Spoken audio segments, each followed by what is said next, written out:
Madam Toastmaster, fellow Toastmasters, welcome guests. It all started with a phone call. I was on vacation. I was having one of those staycations. I'm sitting in my house, my partner's at work. Phone rings. I look at the phone. It's Todd Kudebeck, the District 2 Program Quality Director. What the heck is he calling me? I've never talked to this guy in my life. So he calls me, I pick it up. I know who it is. And he starts talking to me about, hey Patrick, normally we have this big training for the district, and we have it at the Microsoft Center in Seattle. This year we want to do something different. We wanted to break into the threes, one in the south, one in Seattle, and one in Bellingham. I was wondering if you would be interested in coordinating the Bellingham MELE and having Bellingham Evening Toastmasters be the host. I thought, wow, what a great idea. I feel honored. But I have to ask our executive committee and the members. And once I did that, all of you guys said yes. And the more I thought about it, I thought, what a tremendous leadership opportunity for me to do something with Toastmasters in District 2. The second thing I thought, wow, what a great PR for our Bellingham Evening Toastmasters in District 2. Everyone's going to know about us at the end of this meeting. And then the third thing, I like, what a great opportunity for us to have a shared success together, because we'll be hosting this event. So I thought this was a triple win, win, win, win. And so I said, let's do it. So what I would like to share with you is the successes, area improvements, and in my conclusion, tell you what I learned from the event. Successes, first thing, strong planning committee. If you try to put this MELE, this big training together by yourself, I think you'd blow a gasket, okay? We had a very strong committee. We had 3 people. Bob Meltzer was on it, Karen Richstad, who's the Area 15 Director, and Sarah Valios. In our first meeting, I knew I had a strong committee because I needed someone to do the club officer tables. Bob goes, I'll do it. I'm like, yes. I need someone to help out with speakers and to help out with registration. Karen said, I'll do it. I'm like, oh, this is awesome. And then I needed someone to put a website together, and Sarah goes, I put them together all the time.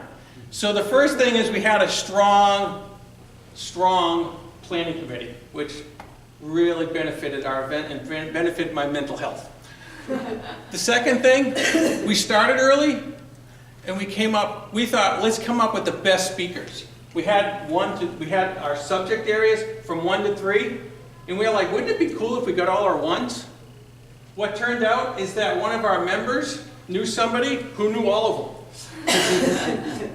So she asked all the #1 speakers, and they all said yes. So when you went to the meeting, they were all top-notch, distinguished speakers. And I think even the other chairs at all the other MELEs are like, wow, you got Omar Rivas and Jackie Bailey? Man, you took them all. You know, if you snooze, you lose.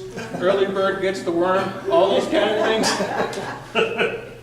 The third thing, the MELE was very organized. Now, I'm the director of operations at my office, so it's not surprising that I'm really into all the operations. But because we had a strong committee, it really helped with the operations. When you were at the event, it went very smoothly, which leads me to the 4th success.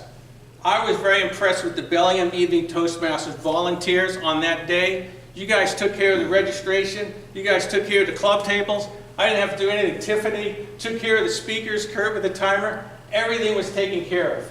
So just those 4 things, and the photographers did a great job. Those 4 things were huge for the success of the event. Now, what were the areas of improvement? I felt as the MC, I could have done a little bit better. I'll tell you, I wasn't nervous for 1 second up there. However, I wasn't relaxed because I had too many things going. And when you don't get relaxed, you know what happens? You want to hide behind this right here. If you notice, I spoke mostly here, but I tried to get away, but then I wouldn't get relaxed, and I went back. So that was one thing. I needed to relax so I could feel more comfortable speaking out in front of everybody. Also, my pace. If you notice, I started rushing at the end. I just do that. I don't know why I do it, but I need to slow down. And the third thing is, I felt my conclusion could have been a little bit stronger. I could have finished with some talking points that I learned from everybody and shared it with everybody and how I'm going to incorporate it into my club. And I could have energized them. Because when you're the MC, when the introduction, you should get them excited about what's going to happen. Then it's the event, and at the end, you should energize everybody about what just happened. I thought I could do that a little bit better. The other area improvement, we had 114 register, which is great, but I thought we could have had more. Why didn't we have more? One, all those Seattle people, those wimpy people down there, thought Bellingham was too far.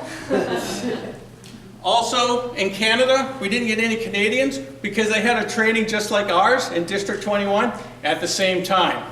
Oops, that was a miscommunication by somebody. And the third thing, because we were the last training, all the little mini trainings started going on. So people are like, why should I go to Bellingham when I could do a 2-hour training in Edmonds? So we lost some numbers. But 114 was excellent for the first time being in Bellingham. So overall, it was a very successful event. It was a smooth operation. There were no snafus. And actually, it was the highest rated melee out of all of them, which was outstanding. So what did I learn? Number one, gratitude. I was so grateful for the planning committee. I was like, man, they're the bomb. All right, that's awesome. They just get stuff done. I don't have to worry about anything. Two, I was really grateful for all the volunteers that came out on Saturday when I saw you guys. Like, yeah, that's awesome. You guys did great. I was grateful. The third thing, the speakers were awesome. You know, I thought, oh boy, big name speakers, professional speakers, there might be a couple of prima donnas in there, I don't know.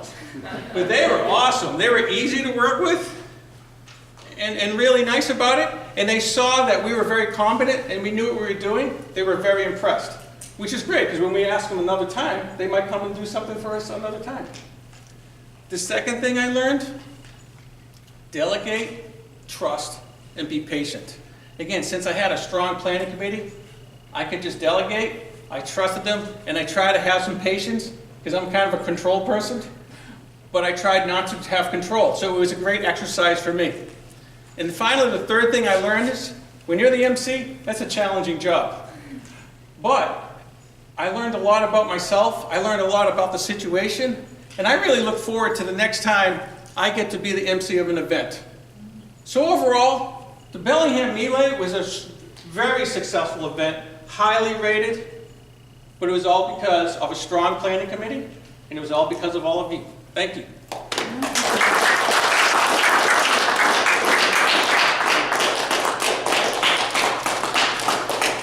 Thank you, Patrick.